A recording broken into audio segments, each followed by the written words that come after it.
Salut à toutes et à tous et ravi de vous retrouver pour une nouvelle édition de la Minute Quintet. On débute la semaine en Normandie avec l'hippodrome de Clairefontaine qui accueille la première réunion principale de l'été consacrée aux sauteurs. Ce sera la 5e course du programme, le Prix de la Ville de Tourgeville qui sera support de Quintet, une compétition assez difficile à déchiffrer. C'est un handicap pour des poulains et pouliches de 4 ans. Il y aura 3600 mètres à parcourir sur un parcours de haie dans cette 5e course qui est prévue aux alentours de 18 h. On a vraiment affaire à une course très ouverte de par les différents profils qui composent le quintet.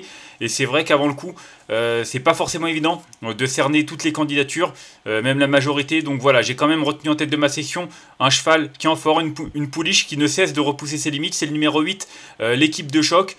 C'est vrai que depuis ses débuts, en fin d'hiver où elle a fini 5e, elle n'a cessé de s'illustrer derrière. 4 tentatives, 2 victoires, 2 deuxièmes places. Elle reste sur une victoire dans un handicap du côté d'Auteuil.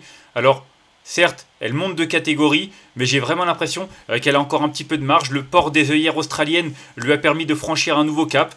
Elle va essayer d'en franchir un autre. En tout cas, c'est une des concurrentes qui a montré de la qualité dans cette catégorie. Et même si elle porte pas mal de poids, au final, ça reste quand même 66 kilos. C'est pas si énorme. Elle avait remporté d'ailleurs son handicap avec ce poids. Donc voilà, associé à Gaëtan Mazur. Et de nouveau muni d'œillères australienne, je pense qu'elle est capable de repousser ses limites et de remporter ce quintet. Ensuite, j'ai retenu en deuxième position le numéro 6, Highborn Dynamite.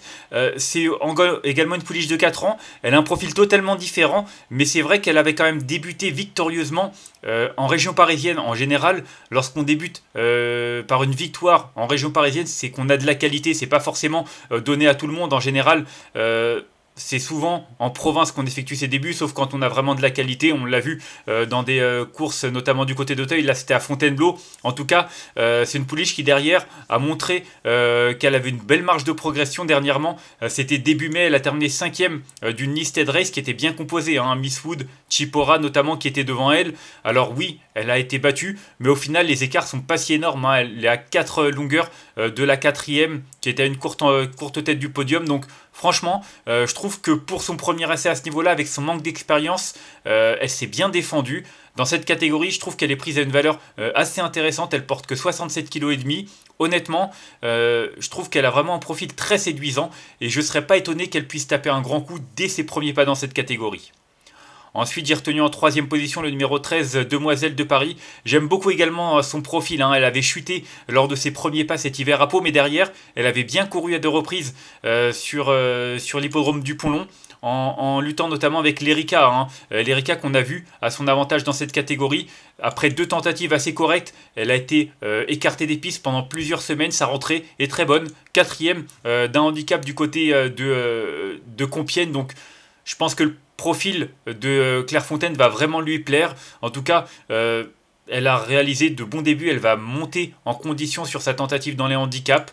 Pour moi, elle a pas mal d'arguments à faire valoir et je trouve qu'en bas de tableau, elle fait partie des concurrentes qui méritent un très large crédit. Ensuite, j'ai retenu en 4e position le 3, Soleil Pétillant. Je ne savais pas trop quoi en faire de ce Soleil Pétillant. C'est vrai que couru 3 fois, 2 victoires, une 2e place en province. Alors, bien entendu, il a de la qualité, il l'a prouvé en piste maintenant. Je ne sais pas trop ce que valent les chevaux qu'il a battus. J'ai regardé un petit peu les lignes. J'ai pas trouvé quelque chose qui sorte de l'ordinaire. Maintenant, ça reste un bon cheval, même si c'est vrai qu'il n'a peut-être pas battu des foudres de guerre. Honnêtement, c'est un petit peu difficile de le situer, d'autant que le seul cheval qu'il a battu a échoué sur cette piste il y a 2 semaines de cela. Donc voilà. Il y a du pour et il y a du contre. Maintenant, étant donné ce qu'il a montré en piste, on est obligé de s'en méfier, même si voilà, chacun le retiendra où il a envie de le retenir au vu de ce qu'il a montré. Mais moi, je le retiens plutôt pour une place sur le podium, au mieux. Ensuite, j'ai retenu en 5e position le numéro 7, Let Us Breeze, qui s'est classé 7e lors de sa rentrée. Je suis sûr qu'il avait besoin de cette course. C'est un cheval qui a montré de la qualité à l'âge de 3 ans. Non seulement il va monter en condition, mais en plus il est muni d'œillères australiennes pour la première fois. Je pense vraiment que son entraîneur a tout mis en œuvre pour qu'il soit au top pour cet engagement. En tout cas, il a montré de la qualité, comme je l'ai dit, à 3 ans, notamment du côté d'Auteuil. Il avait quand même terminé 4e d'une course à condition pour inédit. le prix Finot, une course qui est toujours très convoitée pour les débutantes du côté d'Auteuil en fin d'été en tout cas. Voilà, je pense que c'est un concurrent qui a de l'avenir dans cette catégorie, surtout à cette valeur, et je pense vraiment qu'il faut s'en méfier d'entrée de jeu dans les handicaps. Ensuite, j'ai retenu en 6ème position le numéro 10, Loré des Blaises, qui vient de s'imposer pour son premier essai dans un handicap. C'était du côté de Dieppe. C'était il y a de cela environ 3 semaines, un petit peu moins en tout cas. Visiblement, il a de la qualité. C'est une jument, pardon, une pouliche, elle a de la qualité. Et c'est vrai qu'elle a été pénalisée de 3,5 kg. Il faut dire qu'elle a gagné de 9 longueurs. Elle s'est vraiment imposée avec la manière. Maintenant, elle monte de catégorie.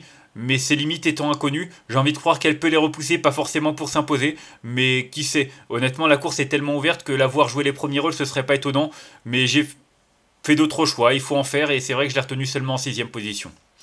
Ensuite, en 7ème position, j'ai retenu le numéro 16, Capri Nantes. Je la reprends en confiance. C'est une pouliche qui avait très bien couru à 2 reprises dans cette catégorie avant d'échouer fin mai du côté de Compiègne, derrière Demoiselle de Paris notamment.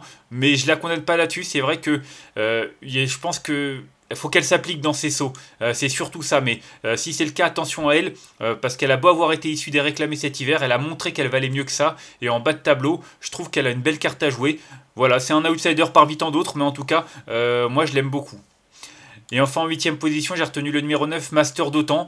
Master d'Otan qui souffle un peu le chaud et le froid, qui a passé par la case réclamée, qui s'est imposé pour son unique essai dans cette modeste catégorie. Derrière, il a échoué dans un quintet disputé le 17 mai du côté d'Auteuil. C'était mieux en dernier lieu dans une course à conditions bien composée. C'était en plus sur ce parcours, donc voilà. Associé à James Reveley, il fait le parcours. Je trouve que c'est un profil qui est assez intéressant, même si c'est vrai que son seul essai dans cette catégorie s'est soldé par un échec. Je pense qu'on a en droit de le reprendre en confiance. Peut-être qu'il sera d'ailleurs mieux sur le parcours coulant de Clairefontaine plutôt que sur celui d'Auteuil, qui est peut-être un petit peu même trop difficile pour lui. Et enfin, en cas de non partant, j'ai retenu le 11, Doremix. Un cheval qui a d'expérience. C'est vrai qu'il en a plus que la plupart de ses adversaires, puisqu'il a déjà couru 10 fois, ce qui est pas mal. 3 fois cette année, il vient de faire une rentrée très correcte du côté de la Teste. C'était en début juin. Voilà, ça fait environ 4 semaines. Je pense que c'est un concurrent qui est amené à réussir dans cette catégorie. En tout cas, je trouve qu'à cette valeur, c'est une pouliche qui mérite un certain crédit. Je l'ai retenu pour une place, c'est juste un regret. Mais voilà, la course étant très ouverte, il faut vraiment se méfier d'un petit peu tout le monde. On va faire un petit récapitulatif de ma sélection avec le numéro 8 que j'ai retenu devant le 6, le 13, le 3, le 7, le 10, le 16 et le numéro 9. Et en cas de non partant, le 11.